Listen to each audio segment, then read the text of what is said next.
So the West Riding of Yorkshire, the girls' football league there, I don't know if you've seen this story. There's 6,000 girls, under 16 girls in this league who all play games against each other, which is fantastic. I think it's, even though I'm not a fan of watching female football, I think it's great there's a league. I think it's great they've got their own team. So they've refused to let a boy play, a young boy, and this is a boy who's a misfit in his own. He can't play. He doesn't like playing football against other boys. He doesn't. Because he's no good. So he'll play against the girls. I don't wish to malign him in any way. This boy. So it's not a trans thing. This. So it's not a trans. It's an equality thing. Trans boy. It's an equality. So the FA are now potentially threatening to pull the licence and the funding from this fantastic, Yorkshire league of girls because they won't allow the boy in. But the thing about boys, and I'm not on Twitter now, but I was on Twitter for quite a while. When I started to wake up to what was going on in the world, is when my wife alerted me to the trans thing, and I went on Twitter, and I actually got quite a lot of followers. And I think I told you I used to post things about trans, and sports particularly used to enrage me because men physically are so different to women. They're physically bigger, their bones are bigger, their cardiovascular system is their heart's 4 times the size of men, their muscle mass is their VO2. Even men who have become or become trans women and taken drugs retain those physical advantages that are just phenomenal compared to. And I actually tweeted a tweet one time just listing these various physiological differences that men have, and Ricky Gervais liked it actually. I think I told you at that time. Ricky Gervais liked it, which I thought was quite nice. And this is an example of it. So as a result of the progressive views now and the trans thing, this league is potentially going to be destroyed because they're refusing to let a boy play. But it's not even this is a girls' club, and it's just not fair, is it? This is not fair to let a boy, even a 15-year-old boy, play against girls in a competitive situation like this. Life isn't fair. So it wasn't fair when the feminists and progressives turned the Boy Scouts into the Scouts and let women join.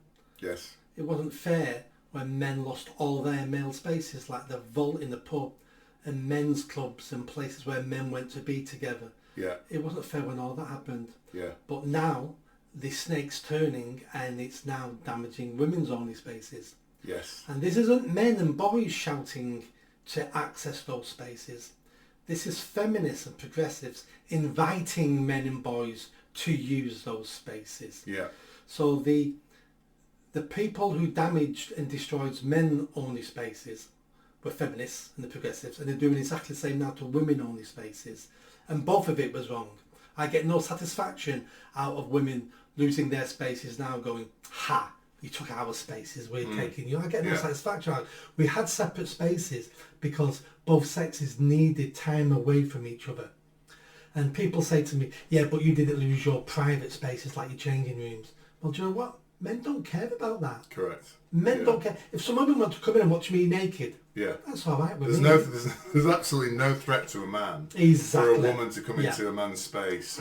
And if a man is naked in front of a woman, most men would not be bothered. In fact, most men will probably enjoy that process. So because men and women are different, we have different priorities. Yes. So men wanted spaces where they can be men, because when you introduce a woman to a group of men, all those men's behaviour changes because now there's a woman there now as well. Yeah. So we lost our spaces where we could be men. Yeah. And that's not about hunting and let's kill animals and let's arm wrestle. It's about holding each other accountable. And that's what men do with each other. And that's what we do with younger men. That's how younger men know what they can do, what they can't do, because the older men have taught them. So it's about, talking about life and relationships, and it's just all those general things you will talk about come out in conversations when you've got men together, and they learn off each other very differently to how women learn off each other, because we're almost different creatures sometimes. Yeah. So going back to the football, it should not be allowed. It's women's sports. We have women's sports for a reason. We have men's sports for a reason. We have Paralympics for a reason. If we're going to have sports and we're going to segregate those sports on different lines, then we need to enforce those lines. Otherwise, there is no sports. What I would like to see is because we've got a real big football promoter in Greater Manchester who loves football, is always supporting every football club. Even if it's not in Greater Manchester, he'll spend his time saving it and tweeting about it, inviting to the Premier League. The man's called Andy Burnham. He's a big football fan. No, he isn't. Well, he says he's a big football fan. We need him to comment on this. Yeah. We need him to say, as a huge football supporter who loves Everton Football Club, even though he's a Greater Manchester mayor, wrap your head round that. Oh, is he an Everton fan? Everton right, supporter. Okay. He's been. You're not on Twitter. He's on Twitter all the time fighting yeah. the Premier League about. Oh, they relegated. Yeah, the point. He's been going about that. They got 3 months. points back last week. Yeah. I think, yeah. But he needs to step up now and say, no, these girls' teams need to be girls only. But will he? No. I don't think he will, because he's a coward. Yeah. And he's scared of the feminists and the progressives coming after him. Well, I suspect, but I don't know. Has Andy Burnham said trans women are women? No. Oh, that's good. Yeah. That's good. Yeah. I commend him for that. No, he hasn't said anything about trans.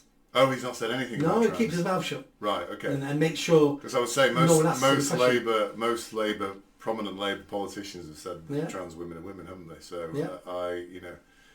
I'm surprised that Andy Burnham hasn't done that as well. But no, I mean, Andy Burnham blows with the wind, doesn't he? Depending on what's going to get him. I think most people know that. I think Andy Burnham, and I meant to mention it to you actually.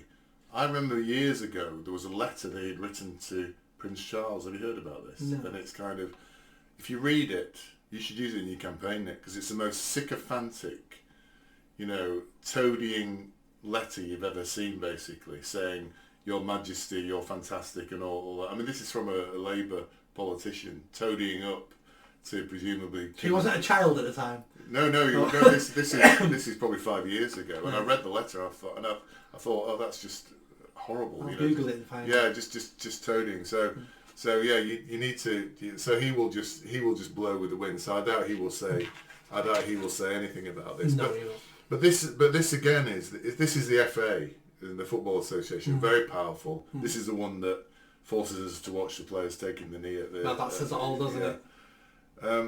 And there's no doubt about it, and I think Graham Linehan said this, that the tide is turning on trans. And you said something very interesting last week when I read out a series of headlines that I was enraged by. And you said, and I think it was really perceptive, you said the fact that this is now being talked about means that this is now a public debate. These issues, trans, Islam, all that sort of stuff is now a public debate. And I think that public debate is happening. But the elites, these organisations, don't seem to understand that. So the FA in this situation... If you like that video, don't forget to subscribe to the channel, hit that notification bell and comment. And if you like what I'm saying about running for Mayor of Greater Manchester, then stick around. Tell your family, tell your friends. The only way I'm going to have a chance of winning is a grassroots movement. So be part of that movement and hit that bell. Thanks.